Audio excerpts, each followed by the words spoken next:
வணக்கம் எல்லாருக்கும். இது இன்ஃபினிட் சினிமாஸ் தமிழ். இந்த வீடியோவில் நம்ம பார்க்க போகிறது லெசன்ஸ் இன் கெமிஸ்ட்ரி அப்படின்னு சொல்லிட்டு ஒரு ஹாலிவுட் சீரிஸ் பற்றி தான். இது வந்து ஒரு ஹிஸ்டாரிக்கல் ட்ராமா மாதிரியான ஒரு சீரிஸ் இது. ஸோ இது வந்து 13 அக்டோபர் 2023லேருந்து 22 நவம்பர் 2023 வரைக்கும் வந்திருக்கு. மொத்தம் 8 எபிசோட்ஸ் இருக்குது. எல்லாமே ஒரு 45 மினிட்ஸ் ப்ளஸ் அப்படிங்கிற மாதிரியான டியூரேஷன் இருக்க மாதிரியான எபிசோட்ஸ் தான். ஸோ இது ரிலீஸ் ஆனது ஆக்சுவலி எங்கன்னு பார்த்தீங்கன்னா யூஎஸ்ஏல தான் அந்த 13th அன்னைக்கு ரிலீஸ் ஆயிருக்கு. அண்ட் இது வந்து ஆப்பிள் டிவி அதோட இது இருக்கு இல்லையா, அந்த ஓடிடி பிளாட்ஃபார்ம் அதில் தான் மெயினாக ரிலீஸ் ஆகிருக்கு. ஸோ இது வந்து போனி கார்மஸ் அப்படின்ற பர்சன் எழுதின புக்கை பேஸ் பண்ணி எடுத்த மூவி தான். அதே சேம் நேம் உள்ள லெசன்ஸ் இன் கெமிஸ்ட்ரி அப்படிங்கிற ஒரு புக்கை பேஸ் பண்ணி கொஞ்சம் டெவலப் பண்ணி எடுத்திருக்காங்க. இது வந்து இதோட டேரக்டர்ஸ் யாருன்னு பார்த்தீங்கன்னா சாரா டினா ஸ்மித், பர்ட்டி, மெலிசன் ஷெல்டன், டாரா மிலி. ஸோ இந்த மாதிரி ஒரு 4-5 பேர் சேர்ந்து தான் அந்த மூவியை டேரக்ட் பண்ணி. அண்ட் சினிமாட்டோகிராஃபியுமே வந்து ஜக்கரி கேலர் தென் ஜாசன் ஓல்டாக் அப்படிங்கிற பர்சன்ஸ் பண்ணியிருக்காங்க. அண்ட் இதுக்கு மியூசிக் பண்ணியிருக்கிறது யாருன்னு பார்த்தீங்கன்னா கேர்லஸ் ராஃபல் ரேவரா. ஸோ ஆக்சுவலாக அந்த ஒரு தீம் சாங் இருக்கும், அது நிஜமாவே ரொம்ப சூப்பராக இருந்துச்சு சொல்லப்போனால். தென் கேஸ்டிங் யாருன்னு பார்த்தீங்கன்னா மெயினாக ப்ரீ லார்சன் அவங்க பேரை வச்சு தான் இந்த சீரீஸ் பற்றியே பார்த்தது. ஸோ எலிசபெத் ஜாட்டுங்கிற அந்த மெயின் கேரக்டரை ப்ரீ லார்சன் தான் பண்ணியிருப்பாங்க. தென் லூயிஸ் ஃபுல்மேன், இவர் வந்து கெல்வின் எவான்ஸ்கிற கேரக்டர் பண்ணியிருப்பார். தென் நயோமி கிங், இவங்க வந்து ஹேரியட் ஸ்லோன் அந்த கேரக்டர் பண்ணியிருக்காங்க. தென் ஸ்டெஃபனி கோயங், இவங்க வந்து ஃப்ராங்க் ஃப்ராஸ்க்குங்கிற கேரக்டர் பண்ணியிருப்பாங்க. தென் பேட்ரிக் வால்கர் வந்து ரெவரண்ட் வேக்லே. தென் மார்க் ஈவன் ஜாக்சன், அவர் வந்து டாக்டர் லெலன் மேன்சல். அண்டு கெவின் ஜர்ஸ்மேன் வந்து வால்டர் பைனுங்கிற கேரக்டர் பண்ணியிருப்பாங்க. தென் அவங்களோட ஆக்சுவலாக ஆலிஸ் ஹால்சிங்கிற ஒரு குட்டி பொண்ணு வந்து மேட்லின் ஜாட்டுங்கிற கேரக்டர் பண்ணியிருப்பாங்க. அது நம்ம எலிசபெத் சாட்டன் கெல்வின் எவன்ஸோட பொண்ணு. அது இல்லாமல் இன்னும் நிறைய கேரக்டர்ஸ் இருக்காங்க. ஸோ நம்ம எலிசபெத் ஷாட் இருக்காங்க இல்லையா, அவங்கள பேஸ் பண்ணி அவங்க லைஃப்பை பேஸ் பண்ண மாதிரியான ஒரு அவங்களோட லைஃப்பில் ஒரு குறிப்பிட்ட டைம்லைனை பேஸ் பண்ணி இருக்க மாதிரியான ஒரு சீரீஸ் தான் அது. ஸோ அந்த புக்கை பேஸ் பண்ணி எழுதின சீரீஸ், எடுத்த சீரீஸ் ஆக்சுவலாக. ஸோ சதர்ன் கலிஃபோர்னியா அங்கே வந்து அதாவது யூஎஸில் ஒரு பார்ட். ஸோ அங்கே வந்து கிட்டத்தட்ட ஒரு 1950s, அதாவது ஒரு 1950-60 வாக்கில் நடக்கிற மாதிரியான அந்த 50 to 60 அந்த கேப்பில் நடக்கிற மாதிரியான ஒரு இதுதான், அதாவது ஒரு ஸ்டோரி பிளாட். பட் அவங்க லைஃப்பில் அதுக்கு முன்னாடி நடந்த சில விஷயங்களும் அப்படியே ஒரு பாஸ்ட் 5 years அந்த மாதிரி சில விஷயங்களும் போயிட்டுருக்கும்.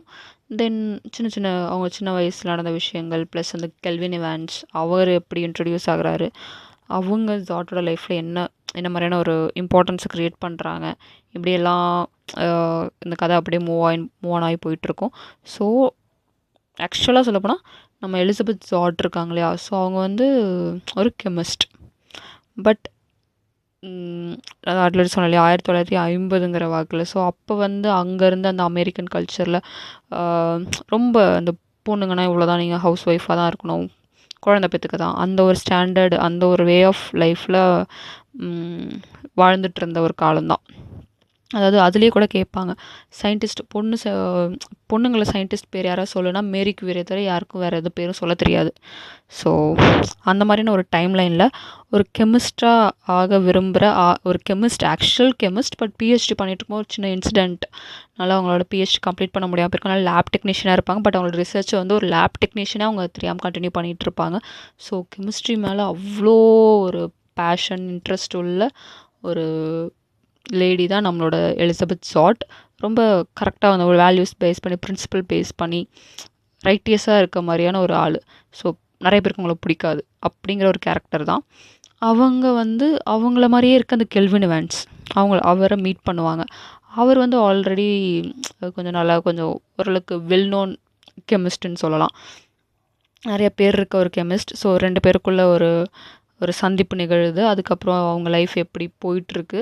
அண்ட் ஒரு பாயிண்டில் ஆக்சுவலாக அதை நான் சொல்லிடலாம், கெல்வின் எவான்ஸ் வந்து ஒரு பாயிண்டில் இறந்துருவார். ஸோ இறந்த அந்த நேரத்தில் வந்து இவங்க ரொம்ப உடஞ்சி போயிடுவாங்க. அண்டு ப்ரெக்னெண்ட்டாகவும் இருப்பாங்க. ஸோ அதெல்லாம் தெரியும் போது என்ன பண்ணுறதுனே தெரியாமல் ஒரு கெமிஸ்ட் அவங்களோட வேலையும் போயிடும். ஒரு மாதிரி ரொம்ப தனியாக அந்த அந்த ஒரு காலத்துல அதாவது ஒரு 1950, 60 அந்த காலத்தில் இந்த மாதிரி பொண்ணுங்கனாலே இப்படினாலும் ஒதுக்கி வைக்கப்படுற இடத்துல ஒரு ஒரு பெண்ணாக சாதிக்கணும், ஒரு பெண்ணாக தான் விருப்பப்படுற துறையில் நல்லா வரணும் அப்படின்னு நினைக்கும் போது அவங்களுக்கு வந்து ஒரு இந்த மாதிரி லைஃப்பில் இவ்வளோ பிரச்சனைகள் எல்லாம் ஓடிட்டு இருக்கும்போது ஒரு டிவியில் ஒரு குக்கிங் ஷோ சப்பரட் சிக்ஸ் அப்படின்னு ஒரு ஷோ இருக்கும். ஸோ அந்த ஷோ ஹோஸ்ட் பண்ணுற ஆப்பர்ச்சுனிட்டி அவங்களுக்கு கிடைக்கும். ஹோஸ்ட் மீன்ஸ் அந்த இவங்களுக்கு வந்து ரொம்ப குக் பண்ண பிடிக்கும். ஸோ ஒரு பையன் எவ்வளோ பர்ஃபெக்டாக, அதாவது அவங்க அந்த பையன்னு சொல்லிட்டு ஒரு இங்கிலீஷ் டிஷ், அது இங்கிலீஷ் டிஷ்ஷான்னு எனக்கு தெரியல, பட் பையன்னு சொல்லிட்டு பண்ணுவாங்க. அதையே வந்து ரொம்ப திரும்ப திரும்ப ரிப்பீட்டடாக பர்ஃபெக்டாக பண்ணணும். அதுக்குள்ளே இருக்க கெமிஸ்ட்ரி எப்படி, அதாவது என்ன சொல்ல, அவங்க வந்து ஆக்சுவலாக எக்ஸ்பிளைன் பண்ணுவாங்க. இதில் இந்த இது போட்டனால இந்த மாலிக்யூல்ஸ் வந்து இப்படி ஆயிடுச்சு, அதோட ஹீட்டில் வந்து எக்ஸ்பேண்ட் ஆகி தான் உங்களுக்கு பை இப்படி வந்திருக்கு அப்படிங்கிற அளவுக்குலாம் ஏதோ எக்ஸ்பிளைன் பண்ணுவாங்க. ஸோ சமையலுமே அவங்கள பொறுத்த வரைக்கும் கெமிஸ்ட்ரி. சமையல் மட்டும் இல்லை, இந்த உலகத்தில் இருக்க எல்லாமே அவங்கள பொறுத்த வரைக்கும் கெமிஸ்ட்ரி நம்ம எலிசபெத் ஷார்ட்டுக்கு. ஸோ ஒரு பிரேக் மாதிரி அவங்களோட லைஃப்பில் ஒரு டேர்னிங் பாயிண்ட் ஆகட்டும், அந்த ஒரு சஃபரிங்கில் இருந்துகிட்டு இருக்கும்போது அந்த ஒரு டேர்னிங் பாயிண்ட் ஆகட்டும், அந்த ஒரு சப்பரேட் சிக்ஸுங்கிற ஒரு ஷோ உங்களுக்கு கிடைக்கும்.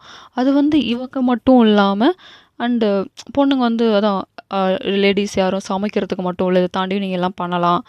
அண்டு வீட்டில் எல்லோரும் இப்போ வீட்டில் தானே இருப்பாங்க, மேக்ஸிமம் ஹவுஸ் ஒய்ஃப்ஸ் தானே, இல்லைனாலும் அவங்களோட வேலைகள் வந்து எப்படி இருக்குன்னா ஆஃபீஸ் ஒர்க்ஸ் அப்படி தான் இருக்கும். ஸோ அந்த மாதிரி லேடிஸ்க்கு வந்து இவங்க இன்னொரு மோட்டிவேஷன் மாதிரி மாறிட்டுருப்பாங்க. அந்த ஷோ ஹிட் ஆகும். பட் அவங்க பொண்ணு மேட்ஸாட். ஸோ மேட்ஸாட் வந்து ரொம்ப க்யூரியஸ், ரொம்ப இன்டெலிஜென்ட்டான பொண்ணு. ஏன்னா அவங்க வந்து யாரோட பொண்ணு, நம்ம Elizabeth short and kelvin Evans 2 பெரிய பிக் மைண்ட்ஸோட பொண்ணு இல்லையா. ஸோ அவங்க ஒரு கொஷின் பண்ணுவாங்க. அந்த கொஷினால் மறுபடியும் இவங்க வந்து இந்த ஷோவை கண்டினியூ பண்ணுறாங்களா, இல்லை அந்த கெமிஸ்டாகவே திரும்ப போவாங்களா. ஸோ அப்படின்னு சில கொஷின்ஸோட அழகாக ஒரு ஒரு ஹிஸ்டாரிக் ஒரு பீரியாடிக் ஒரு மோட்டிவேஷன் நிறைஞ்ச ஒரு லேடியோட ஒரு ஸ்டோரி அப்படின்னு தான் சொல்லணும். அண்ட் அவங்களுக்கு ரொம்ப குக்கிங்கும் பிடிக்கும், அண்ட் அது ரொம்ப கெமிஸ்ட்ரி ஓரியன்டாகவும் பண்ணுவாங்க. ஸோ நான் ஆக்சுவலி அரைகுறை கதையே சொல்லிட்டேன்னு சொல்லலாம். பட் நீங்கள் கண்டிப்பாக பார்க்க வேண்டிய ஒரு சீரீஸ், இன்ட்ரெஸ்டிங்கான சீரீஸ் ஆக்சுவலாக. என்ன சொல்ல, அடுத்து என்னங்கிற ஒரு க்யூரியாசிட்டி இருந்துச்சு. பட் ஹானஸ்ட்லி சொல்லணுன்னா எனக்கு கெல்வின் எவான்ஸ் அவர் இறந்துருவாருன்னு ஒரு பாயிண்டில் தெரிஞ்சதுக்கப்புறம் எனக்கு திருப்பி பார்க்க கொஞ்சம் பார்க்கணுமா, கஷ்டமாக இருக்குமே அப்படிங்கிற அளவுக்கு எனக்கு ஃபீல் ஆச்சு. மீன்ஸ் நான் அந்தளவுக்கு இந்த ஸ்டோரி கூட கனெக்ட் ஆனேன். ஸோ ரொம்ப பிடிச்ச ஒரு சீரீஸுங்கிற மாதிரி தான் நடுவில் நான் பார்த்ததில் ரீசெண்டாக பிடிச்ச ஒரு சீரீஸ். ரொம்ப இன்ட்ரெஸ்டிங்காக நல்லா இருந்துச்சு. ப்ளஸ் நமக்கு வந்து இந்த பீரியாடிக் இது கொஞ்சம் பிடிக்கும். ப்ளஸ் அகெயின் என்ன சொல்ல, அந்த ஒரு 1950s இருக்க அந்த ஒரு லேடி, அவங்க எப்படி அந்த விஷயங்கள்லாம் அதாவது அவங்க ஃபேஸ் பண்ணுற அந்த ரேசிசம்னு சொல்ல முடியாது, ஆக்சுவலி ரேசிசம் பற்றியும் இதில் ஒருத்தவங்க இருப்பாங்க. அவங்க இன்னொரு பொண்ணு அவங்க ஒருத்தவங்க இருப்பாங்க, ஒரு லேடி இருப்பாங்க. அவங்க ரேசிசம்க்கு அகைன்ஸ்டாக அவங்க போராடிட்டு இருப்பாங்க. ஸோ பொண்ணுங்க அந்த ஒரு காலகட்டத்தில் எந்த மாதிரியான விஷயங்களை ஃபேஸ் பண்ணாங்க அப்படிங்கன்னு அதெல்லாம் கொஞ்சம் காமிக்கும் போது அது எனக்கு இன்னுமே கொஞ்சம் கனெக்ட் ஆச்சு. எனக்கு அந்த மாதிரி விஷயங்களை பார்க்க பிடிக்கும். ஆக்சுவலாக அந்த மாதிரி மூவிஸ் நான் ஆல்ரெடி பார்த்துருக்கேன். ஸோ அதனால் இந்த எதுவுமே எனக்கு ரொம்ப கனெக்ட் ஆச்சு, பார்க்கவும் பிடிச்சிது. ஆக்சுவலாக எனக்கு புக்கில் இந்த மாதிரி இருந்திருக்குமா என்னன்னு எனக்கு தெரியல. பட் மூவியில் வந்து ஒரு கெல்வின் எவான்ஸ் அவர் இறந்ததுக்கப்புறம் அடுத்து வர அந்த ஒரு எபிசோடில் வந்து ஒரு டாக் இருக்கும். அவங்களோட டாக் வந்து 613 சொல்லிட்டு அவங்களோட டாக் இருக்கும், அவங்க 2 பேரும் வச்சுருப்பாங்க. ஸோ அந்த டாகோட பாயிண்ட் ஆஃப் வியூவில் அந்த ஒரு எபிசோடு நகரும். அண்ட் அது ரொம்பவே நல்லா இருந்துச்சு. நம்ம எல்லாருக்குமே டாக்னா ரொம்ப பிடிக்கும் இல்லையா. கெல்வின் எவான்ஸ் இறந்ததுக்கு அந்த டாகும் ஒரு காரணம். ஆக்சுவலாக தடுக்க தான் பார்த்துருக்கோம், ஆனால் அது இறக்குற மாதிரி போயிருக்கும்.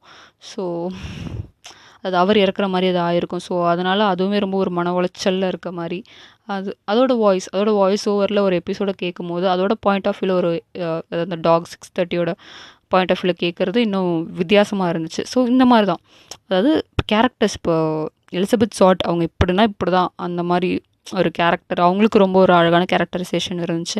அவங்களோட பொண்ணான மேட்ஸாட் அவங்களையுமே அது குட்டி பொண்ணுனாலும் அந்த பொண்ணுக்கு ஒரு இம்பார்ட்டன்ஸ் கொடுத்து அதே மாதிரி 630க்கு ஒரு நல்ல ரோல், அது ஒரு நல்ல ரைட்டிங் அப்படின்னு சொல்லலாம். ப்ளஸ் கெல்வின் எவன்ஸ் அப்பப்போ வந்துட்டு போகிற மாதிரி, ஏன்னா இறந்துருவார் இல்லையா? ஸோ அப்பப்போ வந்துட்டு போகிற மாதிரி இருந்தாலும் அவரோட ப்ரெசன்ஸ் வந்து அவ்வளோ நல்லாயிருக்கும். அவர் வரும்போதெல்லாம் இந்த மனுஷன் உயிரோட நான் இருந்திருக்கக்கூடாதா அப்படின்னு நமக்கு ஃபீல் ஆகும். அந்த மாதிரி ஒரு நல்ல ரைட்டிங் இருந்துச்சு. அண்ட் இதில் ஹேரியட்னு இன்னொரு பர்சன் இருப்பாங்க. அவங்களுமே ஒரு மெயின் எலிசபெத் ஷார்ட்டுக்கு எவ்வளோ இம்பார்ட்டன்ஸ் கொடுத்துருந்தாங்களோ அதே மாதிரி அவங்களுக்கும் ஒரு இம்பார்ட்டன்ஸ் கொடுத்து ஒரு செகண்ட் லீட் கேரக்டர் மாதிரி அவங்கள அவ்வளோ நல்ல ஒரு கேரக்டரைசேஷன் அவங்களுக்கு இருக்கும். இவங்க எப்படி இந்த உமன்ஹுட் அந்த ஒரு கெமிஸ்டாக, அதாவது ஆண்கள் நிறைந்த அந்த விஞ்ஞானிகள் உலகம்னு சொல்கிற இடத்துல ஒரு கெமிஸ்டாக அவங்க ஒரு பெண்ணாக எவ்வளோ கஷ்டப்படுறாங்க அப்படின்னு இவங்களை கொண்டு போயிருந்தாலும், இவங்க வந்து ஒரு ரேசிசம், அந்த அமெரிக்காவில் இருந்த அந்த கருப்பின மக்களுக்கு எதிராக இருந்த அந்த ரேசிசம்க்கு அகேன்ஸ்டாக இவங்க எப்படி போராடுறாங்க அப்படின்னு ஒரு 2 பேருக்குமே ஒரு ஈக்குவலான அவங்களோட போராட்டத்தை வந்து ரொம்ப அழகாக சொல்லியிருந்தாங்க. அந்த ஒரு சீரீஸ் போகிற போக்கில் அவரோட போராட்டத்தையும் நமக்கு புரிய வச்சுருந்தாங்க. அண்ட் என்னதான் நம்ம எலிசபெத் ஷார்ட் வந்து கொஞ்சம் உமனா மூஞ்சி, உரு மூஞ்சி அந்த மாதிரி கேரக்டராக இருந்தாலும் அங்கங்கே கொஞ்சம் காமெடி பண்ணவும் ட்ரை பண்ணுவாங்க. கொஞ்சம் ஹியூமர் சென்ஸ் இருக்க ஆள் தான். அண்டு எபிசோட்ஸ் ஒரு 8 எபிசோட்ஸ் இருக்குன்னா எல்லாமே ஒரு மாதிரி கொஞ்சம் நல்லாவே இருந்துச்சு. எதுவும் அவ்வளோ போரிங்காக இல்லை. பர்ட்டிகுலராக சில சீன்ஸ், அதுவும் எலிசபெத் ஷார்ட்டோட பொண்ணு மேட் ஷார்ட் வந்ததுக்கப்புறம் இன்னுமே அது கொஞ்சம் இன்ட்ரெஸ்டிங்காக ஆச்சு அப்படின்னு சொல்லலாம். அதுவும் ஒரு பாயிண்ட்லலாம் நம்ம இவங்க தான் வேற ஒரு பொண்ணை வந்து இவங்க பொண்ணுன்னு நினச்சிட்ருப்போம். பட் அந்த பொண்ணு இல்லை அப்படின்னு ரிவீல் ஆகிற இடம், ப்ளஸ் அவங்களுக்கு அந்த டிவி ஆப்பர்ச்சுனிட்டி கிடைக்கிறதே அவங்க பொண்ணு மூலியமாக தான் அப்படின்னு சொல்லலாம்.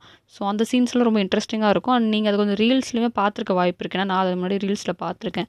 எனக்கு பார்க்கும்போது எங்கேயோ பார்த்தோமே அப்படின்னு ஸ்ட்ரைக்கான ஒரு சீனாக தான் அது இருந்துச்சு. ஸோ நீங்கள் அந்த சீன் பார்த்துருக்கீங்களா என்னென்னு அதை பார்த்துட்டு கமெண்ட் பண்ணுங்கள் அதை பற்றி. நிறைய பாசிட்டிவ் பற்றி நம்ம சொல்லியாச்சு. ஸோ நெகட்டிவ் பற்றி ஏதாவது சொல்லணுமே அப்படின்னு யோசித்தாலும் என்ன சொல்லலாம் அப்படின்னு தான் யோசிக்க தோணுது. ஆஸ் யூஷுவல் என்ன சொல்ல, ஒரு பீரியாடிக், அதாவது ஒரு ஹிஸ்டாரிக்கல் பேஸ்டு ட்ராமா அப்படிங்கும்போது கொஞ்சம் ஸ்லோனஸ் நீங்கள் ஃபீல் பண்ணலாம். பட் என்னடா அது இந்த மாதிரி நிஜமாக நடந்துச்சா அப்படிங்கிற மாதிரி சில விஷயம் நீங்கள் ஃபீல் பண்ணலாம். பட் நெகட்டிவ் அப்படின்னு சொல்லணும்னு ஏதோ ஒன்று சொல்லணுங்கிற மாதிரி தான் இருக்கும். ஸோ நான் எதுவும் நெகட்டிவ்னு சொல்ல விரும்பலை ஆக்சுவலி. ஸோ கண்டிப்பாக எல்லாருமே வாட்ச் பண்ணலாம். அது அந்த பீரியாடிக் ட்ராமாலாம் பிடிக்கும். அந்த கருப்பின மக்களுக்கு எதிரான இந்த போராட்டங்கள், அது அந்த பெண்ணுரிமை, இந்த மாதிரி சில விஷயங்கள்லாம் பிடிக்குங்கிற கேரக்டர்ஸ்க்கு கண்டிப்பாக அந்த சீரீஸ் ரொம்ப பிடிக்கும்.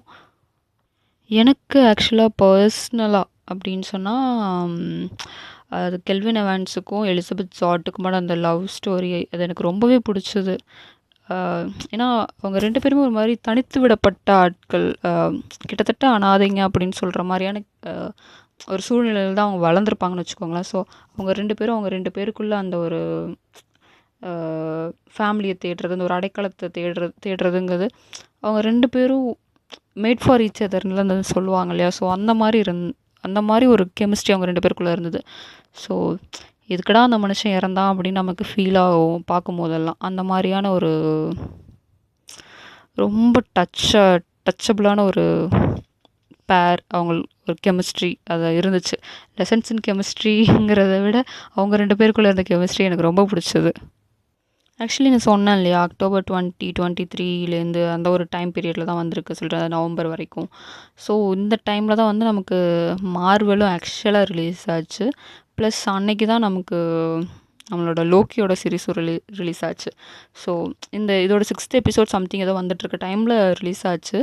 பட்டு ஸோ அந்த மார்வல் ப்ளஸ் லோக்கி, ஆல்ரெடி இந்த மார்வல் நல்லா இருக்கா, லோக்கி இதாக இருக்கா, மார்வல் நல்லாவே இல்லைன்னு ஹாலிவுட்டில் பெரிய பிரச்சனை போயிட்டு இருந்தது. அது பிரச்சனைங்கிறத விட ஒரு பெரிய ஒரு கலோபரம் மாதிரி பண்ணிகிட்டு இருந்தாங்க இல்லையா, அங்கே ஒரு மார்வல் சுத்தமாக நல்லா இல்லை அப்படி இப்படின்ட்டு. ஸோ அந்த ஒரு இதில் வந்து இந்த சீரீஸ் வந்த டைமிங் சரியில்லாதனால இதோட அந்தளவுக்கு ரெகக்னைஸ் ஆகலைங்கிறது என்னோட ஒரு ஃபீல். மார்வெல்லாம் வரத்துக்கு கொஞ்சம் முன்னாடியோ இல்லை என்ன சொல்ல, அந்த மார்வல் பிரச்சனை அந்த ஒரு ஹாலிவுட்டில் ஒரு பிரச்சனை கிளப்பி விட்டுட்டு இருந்தாங்களே, ஸோ ஹாலிவுட்டில் இருந்தனால இங்கேயுமே வந்து மார்வல் நல்லா இல்லைன்னு அந்த ஒரு இதுதான் வந்துட்டு இருந்தது. ஸோ அந்த ஒரு இதெல்லாம் குறைஞ்சதுக்கப்புறம் மேபி இந்த சீரீஸ் வந்திருந்தா இன்னும் கொஞ்சம் நல்ல ரீச் ஆகிருக்கும்.